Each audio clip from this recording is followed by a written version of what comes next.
all for Jesus, all I am and ever hope to be.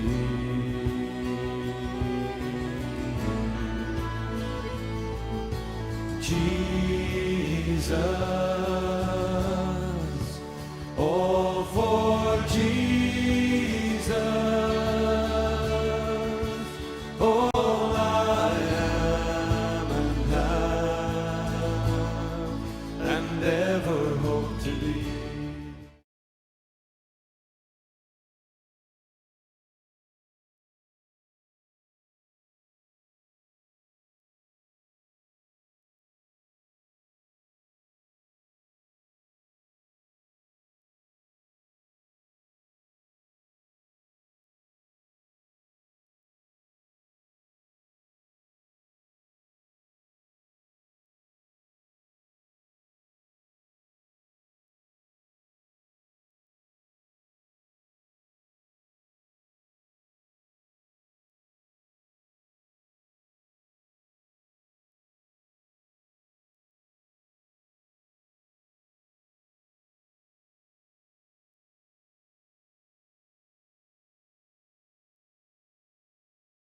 The psalmist says, I will extol the Lord at all times. His praise will always be on my lips. I will glory in the Lord. Let the afflicted hear and rejoice. Glorify the Lord with me. Let us exalt his name together. Taste and see that the Lord is good. Blessed is the one who takes refuge in him. Fear the Lord, all you holy people, for those who fear him lack nothing. The lions may grow weak and hungry, but those who seek the Lord lack no good thing. We're going to have our song, which is based on Psalm 34. I sought the Lord, and he answered me and delivered me from every fear. And those who look on him are radiant, they'll never be ashamed, they'll never be ashamed. This poor man cried, and the Lord heard me and saved me from my enemy. The Son of God surrounds his saints. He will deliver them. He will deliver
never-ending praise.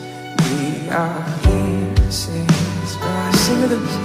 Let us bless the Lord every day and night. Never-ending praise. May our incense rise. Let us bless the Lord every day and night. Never-ending praise. May our incense rise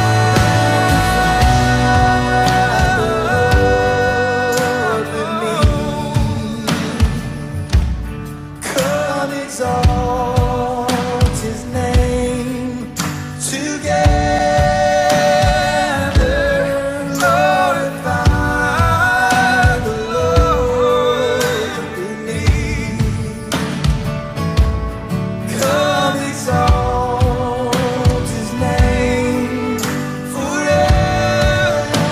Magnify the Lord with me. Oh, come exalt His name together. Glorify the Lord with me. Come exalt His name forever. I sought the Lord and He answered. I sought the Lord and He answered. I sought the Lord, He answered me.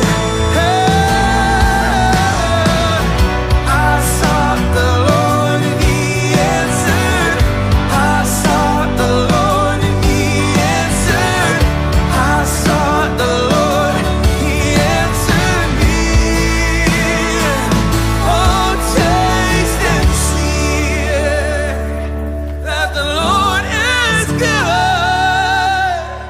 Oh, blessed is He who hides in Him. Oh, fear the Lord.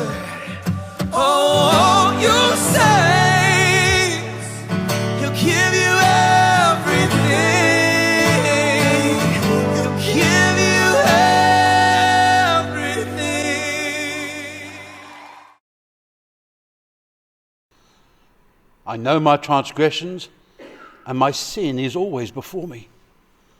Hide your face from my sins, and blot out all my iniquity.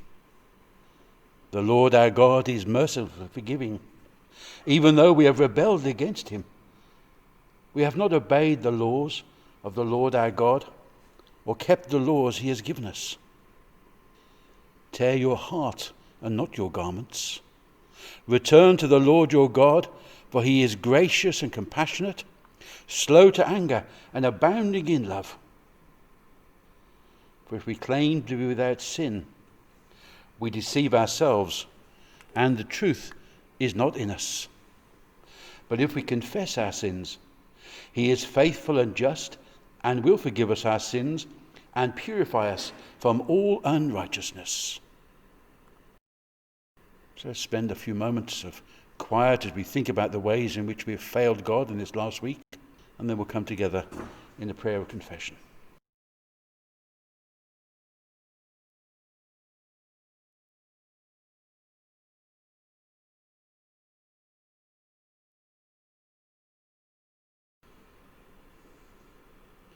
First of all, we join in the responses to this harvest confession.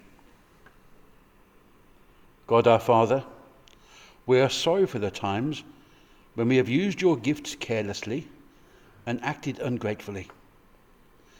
Hear our prayer, and in your mercy, forgive us and help us.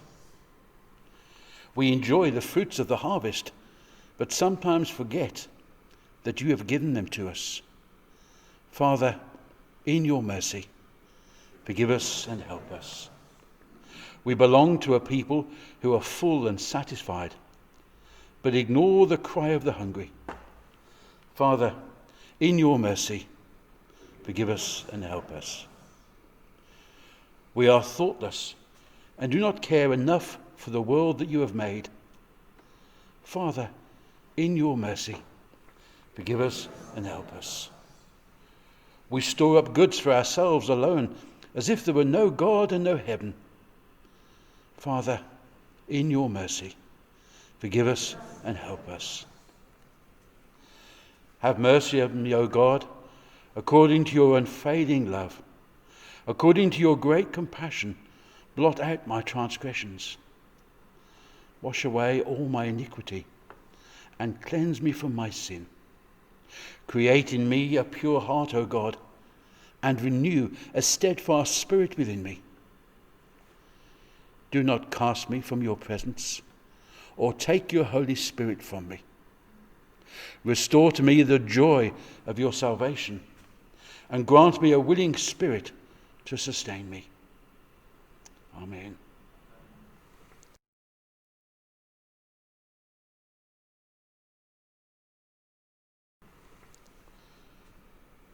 God promises us, of course, that if we turn to him and seek him with all our hearts, he will forgive us. And listen to these words from the Psalms that give us great comfort and compassion, for we see what God's intention for us is. The eyes of the Lord are on the righteous, and his ears are attentive to their cry. The righteous cry out, and the Lord hears them. He delivers them from all their troubles. The Lord is close to the brokenhearted and saves those who are crushed in spirit. The righteous person may have many troubles, but the Lord delivers him from them all. He protects all his bones. Not one of them will be broken. And again, trust in the Lord and do good. Dwell in the land and enjoy safe pasture. Take delight in the Lord, and he will give you the desires of your heart. Commit your way to the Lord, trusting him and do his will. He will make your righteous reward shine like the dawn. The blameless spend their days under the Lord's care, and their inheritance will endure forever. In times of the disaster, they will not wither. In days of famine, they will enjoy plenty. The Lord makes firm the steps of the one who delights in him. Though he may stumble, he will not fall, for the Lord upholds him with his hand. The Lord loves the just and will not forsake his faithful ones. The righteous will inherit the land and dwell in it forever. The mouths of the righteous utter wisdom, and their tongues speak what is just. The law of their God is in their hearts. Their feet do not slip. Hope in the Lord and keep his ways. He will exalt you to inherit the land. When the wicked are destroyed, you will see it. The salvation of the righteous comes from the Lord.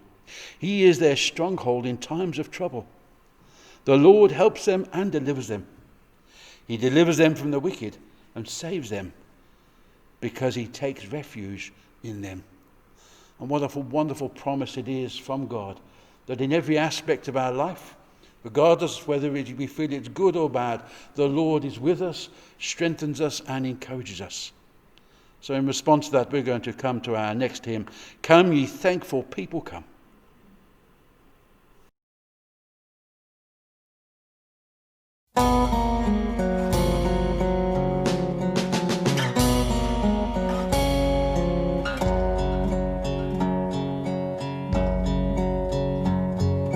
Come, ye thankful people, come, raise the song of harvest home. All is safely gathered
So, Lord, quickly come, bring thy final harvest home. Gather thou thy people in, free from sorrow, free from sin. They're forever purified, in thy presence to abide. Come with all thine angels, come. Come with all thine angels, come. Come with all thine angels, come. Raise the glorious harvest home.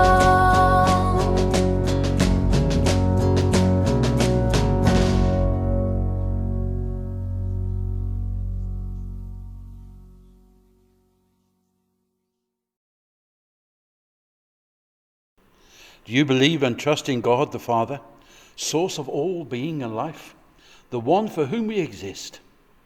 We believe and trust in him. Do you believe and trust in God the Son, who took our human nature, died for us and rose again? We believe and trust in him.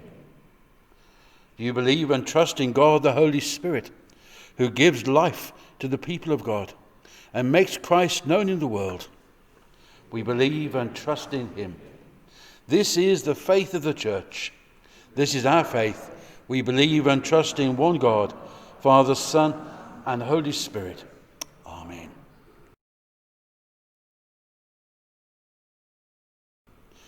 So we come then to our scripture readings this morning.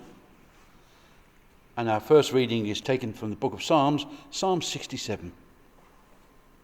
May God be gracious to us and bless us, and make his face to shine upon us, so that your ways may be known on the earth, your salvation amongst all nations. May the peoples praise you, God. May all the peoples praise you. May the nations be glad and sing for joy, for you rule the peoples with equity and guide the nations of the earth. May the peoples praise you. God, may all the peoples praise you. The land yields its harvest. God, our God, blesses us. May God bless us still. Amen. Our second reading is taken from the Gospel of John, John chapter 12, reading from verse 20 through to verse 33. Now there were some Greeks amongst those who went up to worship at the festival. They came to Philip, who was from Bethsaida in Galilee, with a request. Sir, they said, we would like to see Jesus. Philip went to tell Andrew, and Andrew and Philip in turn told Jesus. Jesus replied, the hour has come for the Son of Man to be glorified. Very truly I tell you, unless a kernel of wheat falls to the ground and dies, it remains only a single seed. But if it dies, it produces many seeds. Anyone who loves their life will lose it, and anyone who hates their life in this world will keep it for eternal life. Whoever serves me must follow me. And where I am, my servant also will be. My Father will honor the one who serves me. Now my soul is troubled.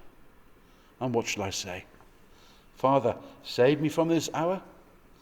No, it was for this very reason that I came to this hour. Father, glorify your name. Then a voice came from heaven. I have glorified it and will glorify it again. The crowd that was there heard it and said, it had thundered. Others said, an angel had spoken to him.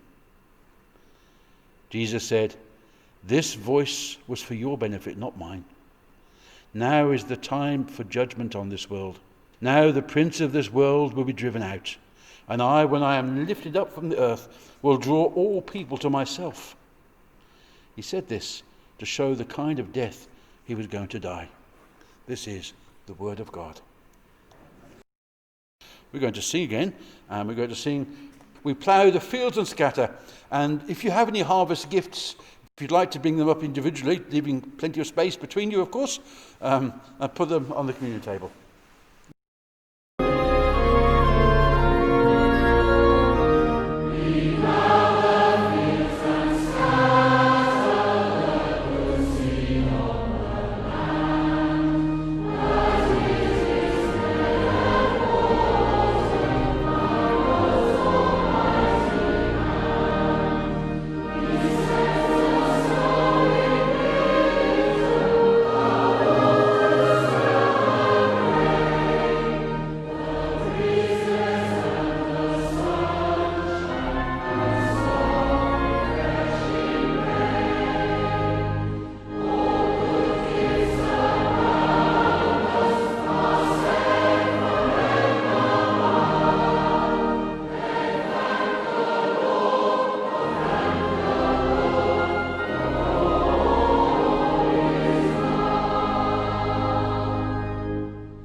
We're going to come then to our message, but before we come to our message, let's come before the Lord in a word of prayer. Let us pray. Heavenly Father, we thank and praise you for your continued love and your many blessings to us. And we pray, Lord, that as we come now to look at your word and to think about your word and the things that your word has to teach us, particularly around this season of harvest, that your Spirit be with us and lead us and guide us in all things, that we might bring honour and glory to the precious name of Jesus. Amen. One of my favourite types of programmes or films are those apocalyptic survival films. You know the ones I mean? When everything's kind of blown to pieces and there's much left. Whether that's because I like a challenge and I like to think of ways in which I could make stuff and rebuild stuff out of old junk. If you've ever visited my garden, you'll know there's plenty of old junk lying around, which I intend one day to make things out of. I already have with some. There are different variations of the cause of the apocalypse, but the result is always the same, isn't it? A small number of people left alive. All modern communications and technology is useless. There's no electricity or gas or running water. And we revert to a pre-industrial kind of age, but without the pre-industrial skills. Because it's easy to think, oh, well, people used to live in that way. The thing is, they had generations after generations of skills which were passed on, which we have now lost. Yes, it's quite possible to build a log cabin, but how many of us actually could? Well, I'm certainly not fit enough to be hauling logs around, and without a chainsaw, it's going to be hard work, isn't it? How would you cope without a mobile phone or a computer? A television, electric lights, gas central heating, the car, shops, chocolate, sugar, medicines, washing machines, sewing machines, plastic, glass, and 1,001 other different things that we take for granted. And if you think you could cope quite well, give it a go for a week. Turn the power off in your house. Grow your own food and just live on that. It's not quite so easy. During lockdown, I'm sure many of us kind of decided, we're going to grow our own food. I grew lots. Well, I started to grow lots. Not all of it worked particularly well, I have to say. So I'm not sure how long I would last after all. How long would you last if you were suddenly cut off from all the modern conveniences that we have and take for granted? Only able to eat the food that you grow or catch. Now, some people obviously would be pretty good at that, and some people wouldn't.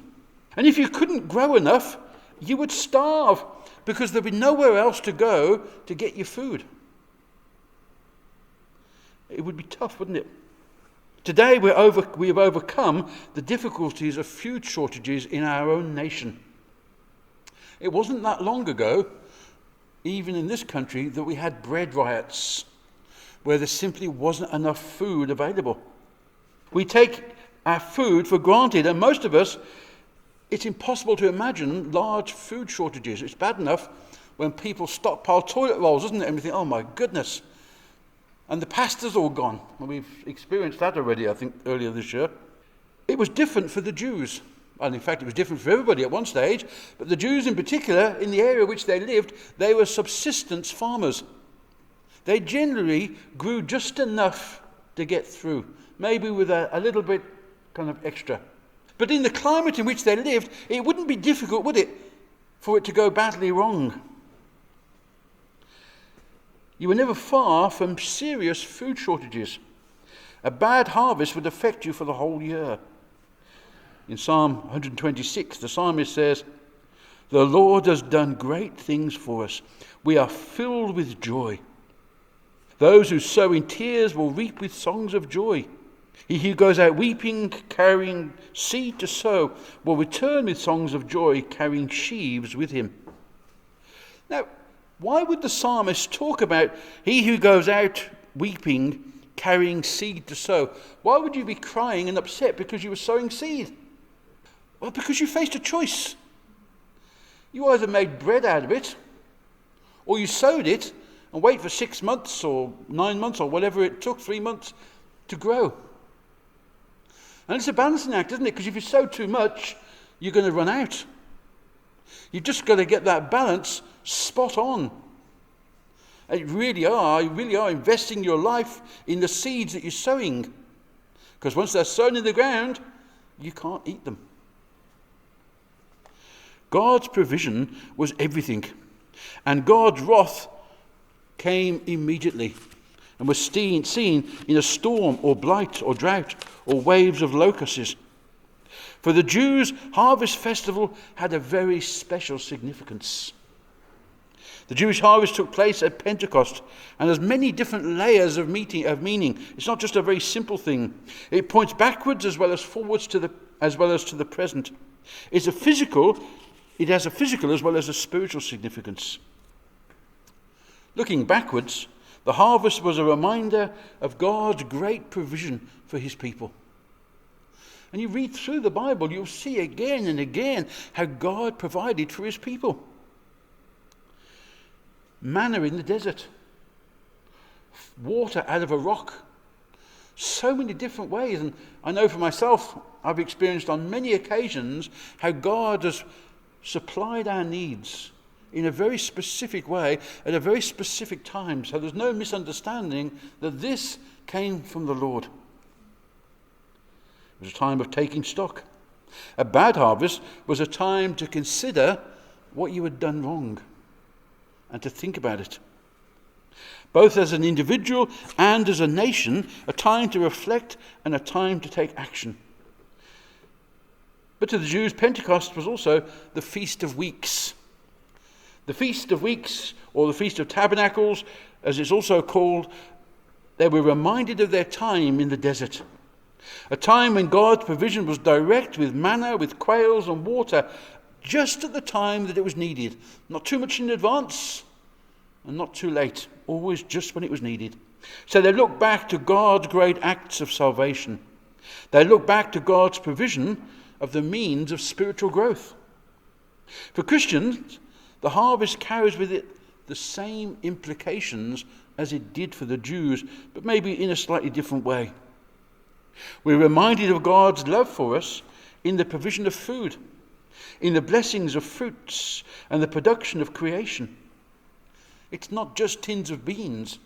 It's everything that we have. Comes about through God's blessing and God's provision. God has blessed us spiritually as well as physically.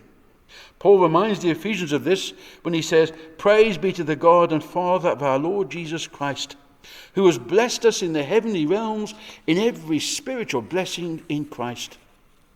And in Christ, we have many spiritual blessings. We look back to the provision of salvation through Christ's life and death. The psalmist says we sow in tears, and Jesus likens himself to a seed in John's Gospel. And we read about that earlier, didn't we?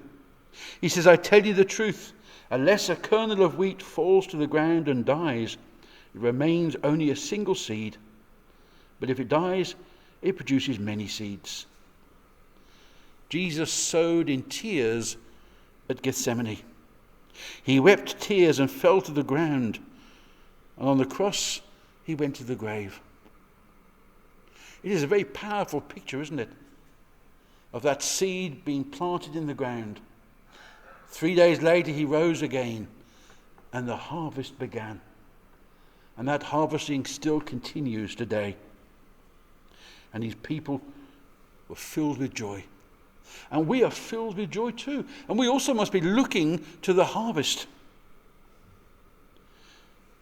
Not only did he look back, it looks forward to the future as well. The harvest was a time to reflect upon God's promises and God's promise of future provision. As I mentioned earlier, at the harvest they also celebrated the Feast of Weeks or Tabernacles. It was a reminder to them of the time they wandered around the desert for 40 years before they settled in the promised land. But it was also a reminder to them that their present homes were not their final place of rest, but a temporary one. They moved into these little tents or tabernacles or little huts.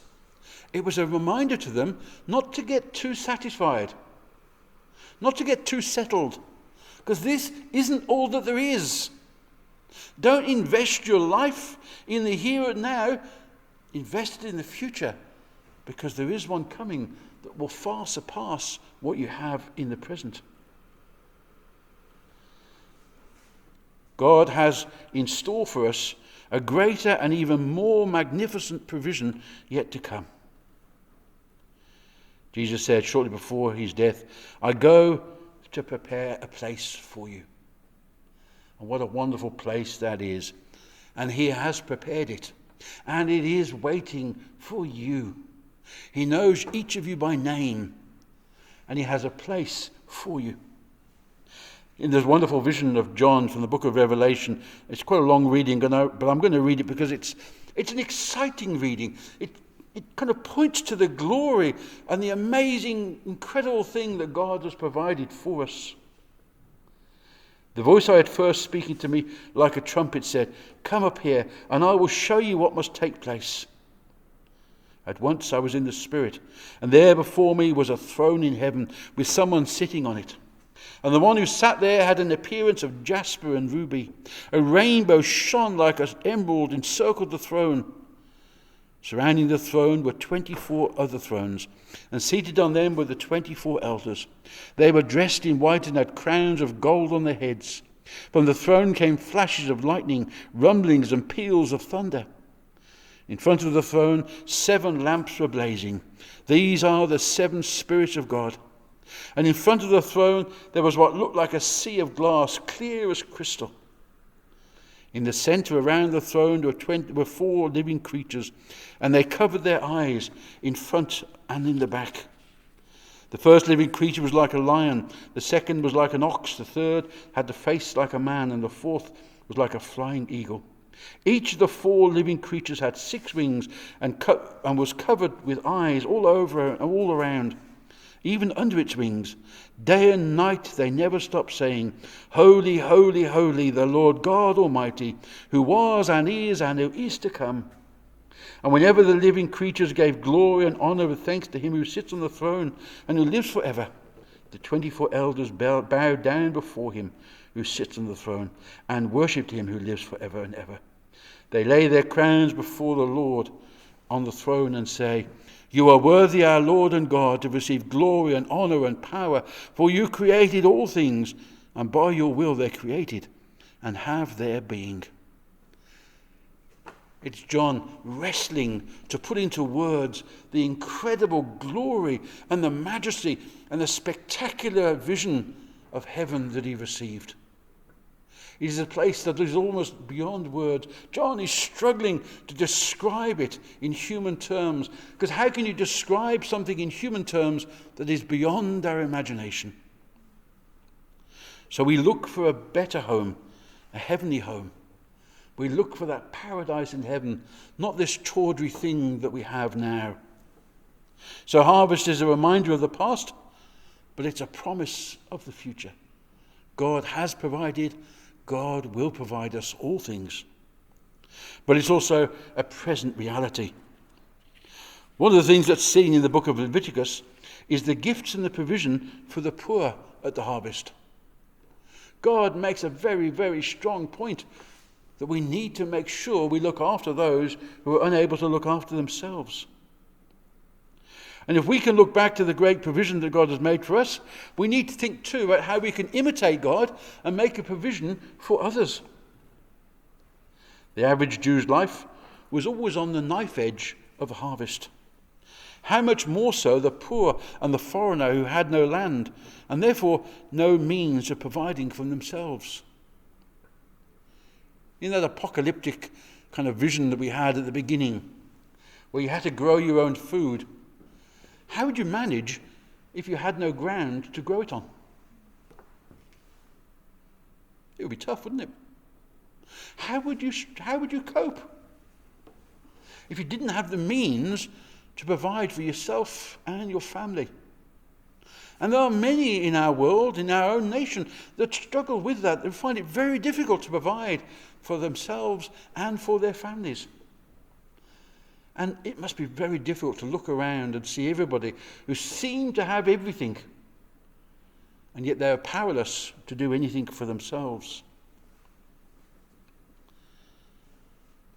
In a totally agricultural nation, how were those who had no land able to survive? Through the generosity of others.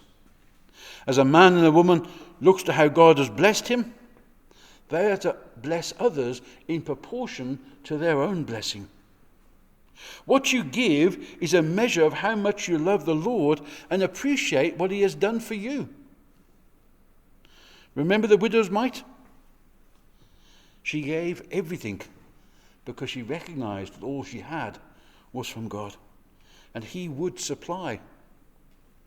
But there's another powerful aspect of the harvest, and that is a spiritual aspect to it as well. When Jesus spoke to the woman at the well at Sychar in John chapter 3, we see him using symbolic language. Water is used to describe the Holy Spirit and spiritual life. And then he sees the people of Sychar walking through the cornfields toward him. And Jesus turns to his disciples and says to them, "See, the fields are ripe to harvest." What was he talking about? Well, he wasn't talking about a harvest of the wheat, because as the Bible points out, or at least John points out when he writes it, there's still 3 months to go before harvest time, so it wasn't the wheat. He was talking about the people who were walking through the field. He talks about a spiritual harvest of salvation, the harvest of souls for God. He uses the language of the harvest repeatedly throughout the Gospels to speak of salvation and its fruits. Now, if you want to harvest, you first have to plant. You first have to prepare the ground. You have to plant, you have to water, you have to nurture. And then ultimately you have to harvest, don't you? You have to go out there and do the work it takes to get that harvest and to bring it in. And Jesus uses that metaphor of harvest for a reason. He's just not wandering around plucking fruits. Harvest is hard work. It's the result of a lot of hard work. And so is salvation. It's a free gift, but those who harvest have to put a lot of work and effort in, building relationships, developing trust, taking a risk, sharing the word of God and the love of God with those to whom they meet. On the day of Pentecost, we saw the outpouring of the Holy Spirit. 3,000 people were saved in one day. The first fruits of the great harvest was coming. And one day there will come a final harvest, when Christ will return, and there will be great and a final harvest, and all the dead in Christ will rise up. And there will be an abundant number, number beyond counting, who will go to be with the Lord and enter into their final home for the people of God. And the size of that harvest is to some extent dependent on you. Just think about that for a moment. The size of that harvest is dependent on you, upon you and every other Christian. How much have you contributed, or do you contribute, to the final harvest? How many souls have you reaped for the Lord? How many seeds have you planted? How much soil have you prepared? The effort you put in is directly related to the love and the passion that you have for the Master, and the love you have to see people saved. You can't save them, that's God's job. But you can prepare for his work. Are you prepared to work in his fields and get your hands dirty? Let us reflect on this harvest, on the importance of God's provision in the past, his provision in the future, and our contribution to the present. Let us pray.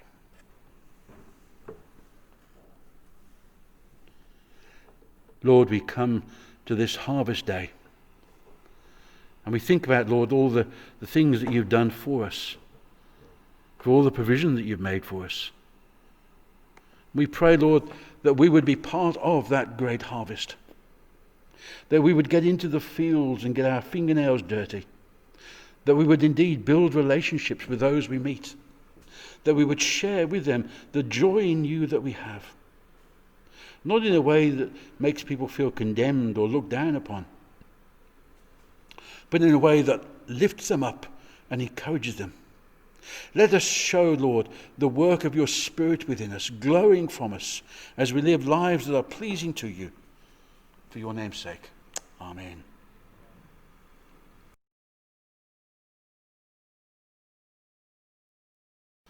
So we join in this collect for harvest. Eternal God, you crown the year with your goodness, and you give us the fruits of the earth in their season. Grant that we may use them to your glory, for the relief of those in need and for our own well-being. Through Jesus Christ, your Son, our Lord, who is alive and reigns with you in the unity of the Holy Spirit, one God, now and forever. Amen.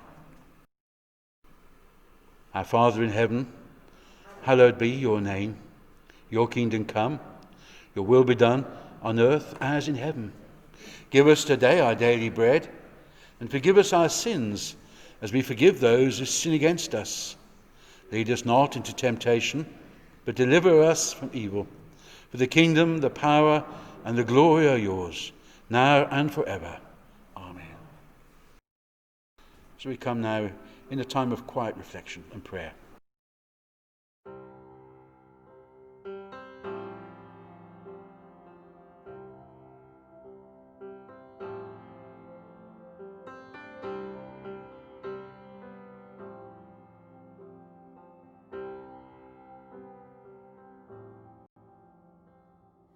God of mercy, hear our cry.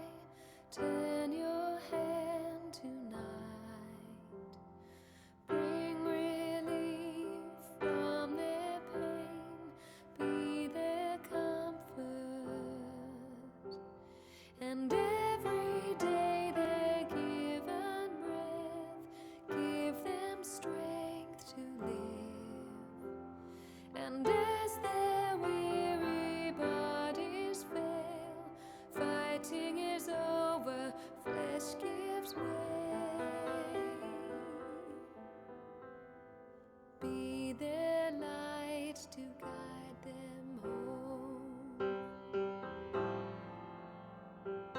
God of mercy, hear our cry. Heal their souls tonight. Give them peace from their fears. Be their hope, Lord. And every day you give them breath. Give them strength to live. And as their weary bodies fail, fighting is over, flesh gives way. Be their star to guide them home. Sometimes I don't know what to ask for. Sometimes I don't know what to say. But I know that you are watching over them. Sometimes I don't know what to pray for. Sometimes I don't know how to give. But I know that you are watching over them. And their life is not in vain.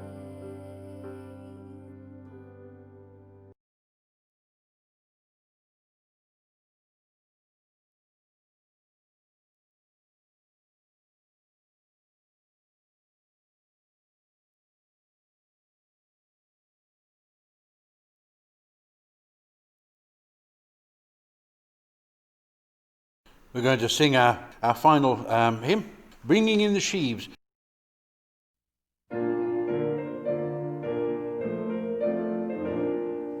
Sowing in the morning, sowing seeds of kindness, sowing in the noontide and the dewy eve, waiting for the harvest and the time of reaping, we shall come rejoicing, bringing in the sheaves, bringing in the sheaves.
May God, who clothes the lilies and feeds the birds of the sky, who leads the lambs to pasture and the deer to water, who multiplied loaves and fishes and changed water into wine, lead us, feed us, multiply us, and change us to reflect the glory of our Creator through all eternity.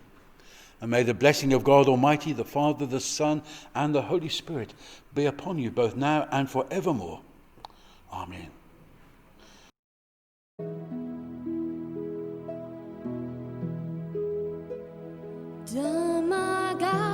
Dymagariad fel y moroedd, tostwriaeth ai fel yr llu, tywysog bawyd pyr yn marw, marw I brynu'n bawyd I. Pwy all baidio chofio amdano, pwy all baidio trophi'r glwd, dymagariad nad yn angof, drafo'r nefoedd wyn yn bod.